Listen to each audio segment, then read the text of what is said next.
সৰস্বতী বাগধনী বধিৰৰ মুখৰ পৰা শুৱলা মাত ওলোৱা ভাৰতৰ একমাত্ৰ শিক্ষানুষ্ঠান। এই শিক্ষানুষ্ঠানত কাণেৰে নুশুনিলেও বধিৰ সন্তানৰ মুখৰ পৰা মাত উলিয়াই দিয়া হয়।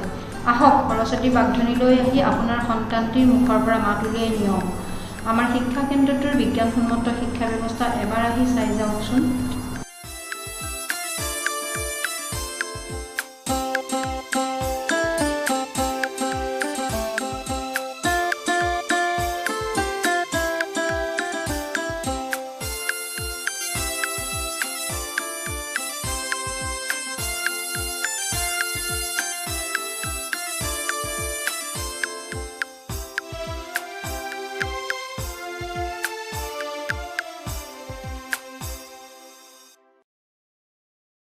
বাইদেউ নমস্কাৰ।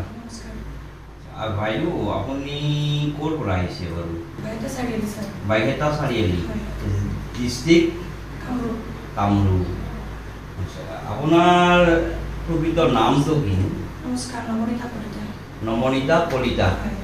আৰু এইজন আপোনাৰ ল'ৰা দেৱীটোৰ দেউতাকৰ নাম কি বাৰু? ভাস্কৰ বিশ্বাস। দেৱীটোৰ কিমান বছৰ হৈছে বৰ্তমান? এতিয়া 7.5 বছৰ। 7.5 বছৰ। আচ্ছা, এই যে কাণেৰে নুশুনে আপুনি কেনেদৰে গম পালে কওকচোন কওক। ছাৰ সৰুতে মানে সি ৰেচপণ্ড কৰা নাছিলে। ধৰক যেতিয়া তাক মাতো সি নাহাহে, ধৰক বেছি ডাঙৰ শব্দত গম পোৱা নাযায় যে সি মানে ঘূৰি নাচায়, সেইটো কাৰণে। প্ৰথম পৰ্যায়ত আপুনি কাণেদি নুশুনা বুলি গম পালে, তাৰপিছত আপুনি চিন্তাত লাগিছিল নে নাই? কি কৰিলে? বহুত ডাঙৰ গভীৰ চিন্তাত পৰিলোঁ। কি কৰিলে তাৰপিছত? তেতিয়া আমি GMC দেখালোঁ, পেৰা টেষ্ট কৰালোঁ। তাতে ধৰাত পৰিলে সি কাণেৰে নুশুনে, মানে দুইটা ফালতে তাৰ 100% নাই। তেনেকুৱাকৈ তাৰপিছত আমি চেন্নাই গ'লোঁ, ভাবিলোঁ কক্লিয়াৰ কৰিম বুলি ক'লোঁ। তাৰপিছতে তাতে ছাৰজনে ক'লে যে আজিকালি বহুত এনেকুৱা স্কুল আছে য'ত নেকি কক্লিয়াৰ নকৰাকেই কথা ক'ব পাৰিব আৰু আপোনাৰ সি মানে ডেভেলপ হ'ব। বেকাৰ মানে আপুনি কক্লিয়াৰ নকৰিলেও কথা নাই, আৰু মানে কিছুমানে মানে কক্লিয়াৰ কৰিলেও শুনা নাপায়। যেতিয়া ছাৰজনে তেনেকৈ ক'লে, ডক্টৰে কৈছে কক্লিয়াৰ কৰিলেও কিছুমানে শুনা নাপায় আৰু কিছুমানে ৰিস্ক ল'ব নোৱাৰে, ৰিস্ক ল'ব নোৱাৰে, কক্লিয়াৰ কৰিলে ৰিস্ক ল'ব নোৱাৰে। তাৰপিছতে আমি সেনেকৈ গুচি আহিলোঁ ডক্টৰজনক শুনি।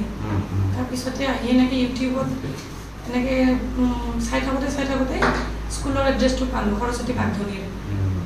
তেনেকৈ আমি সৰস্বতী বাগধনী ওলালোঁ, আহি বাইদেউৰ লগত কথা পাতিলোঁ।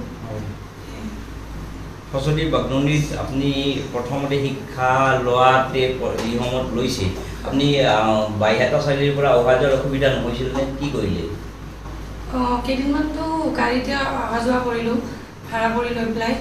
তাৰে পিছত ৰুম ল'লোঁ ইয়াতে। আজি মোটামুটি 2022 চনত তাক স্কুল দিলোঁ।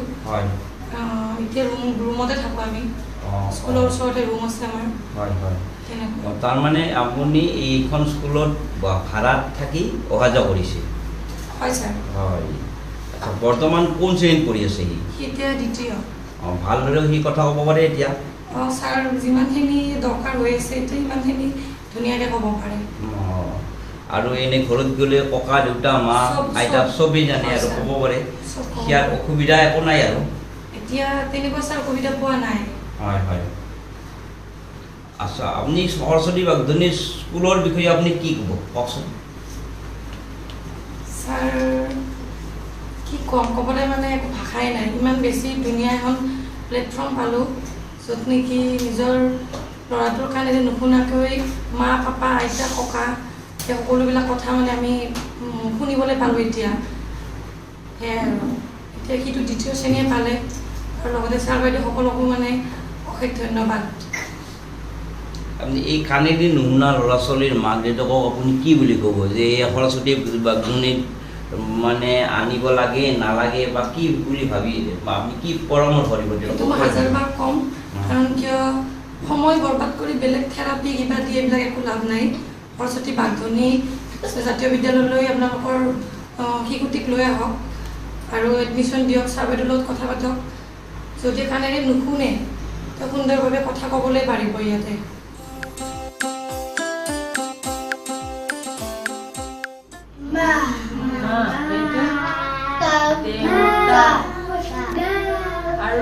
বা পাপা এইটো ককা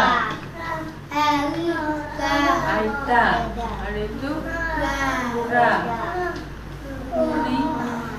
খুৰীমা এইটো দাদা আৰু এইটো ছাৰ এইটো দেও বাইদেউ